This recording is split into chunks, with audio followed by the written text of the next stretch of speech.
Hello guys, welcome back to a new video. In this video I'm going to find an unknown side length of a triangle using the Pythagorean theorem. So we're going to find the length of the hypotenuse. Actually, this is my second time filming this. The first time I didn't press record, so yes, it's a big mistake. But let's just skip past that. So we will go through how to find the length of the hypotenuse. Yeah. Remember, we use a squared plus b squared equals c squared to find the hypotenuse. So, c squared will always be the hypotenuse, so the longest missing side of the triangle, with a squared and b squared just being the legs. So, if we know the length of two sides of a right triangle, we can use the Pythagorean theorem to find the length of the third side. So let's jump into our examples, starting with number 1, where we have a right triangle and we are given the lengths of the legs. So, the hypotenuse is unknown.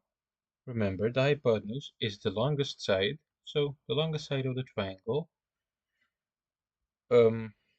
Yes, the hypotenuse is the longest side of a right triangle and the side across from the right angle. So, opposite of the right angle, you can see the right angle right here, and the hypotenuse is right across it or opposite of the right angle. So, let's start calculating this so we can get the hypotenuse or the missing side of the triangle. So we use a squared plus b squared equals c squared. So we get our a side is 8 squared plus our b side is 6 squared equals c squared. So now 8 squared is 64 plus 36 equals 100.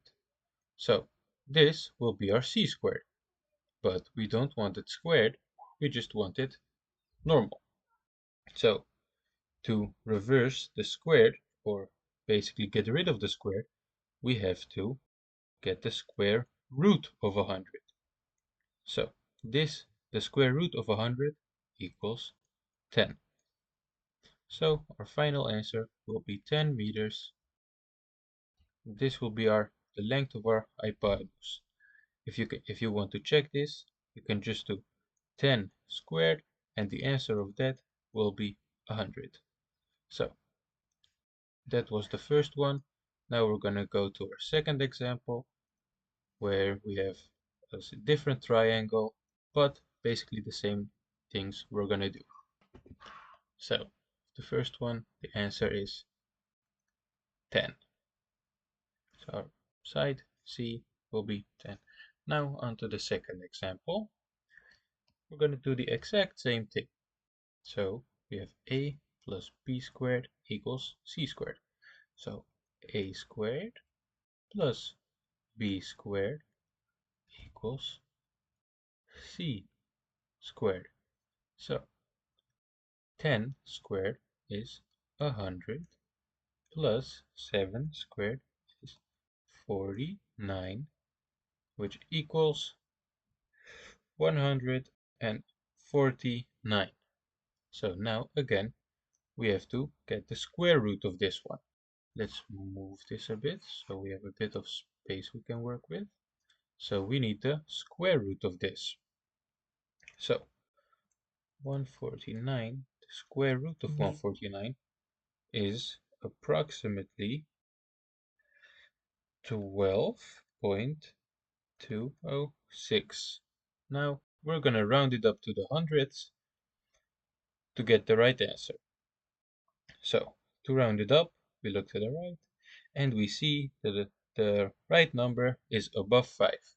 If it is a 5 or above the 5, we round up. If it was below 5, so like a 4, we round down. In this case it's a 6, so we round it up. So our final answer will be 12.21. 12.21 meters. So again, if you want to check if this is right, you can just do the 12.206 squared, and you will get 149. So this was my video on finding the length of the hypotenuse using the Pythagorean theorem.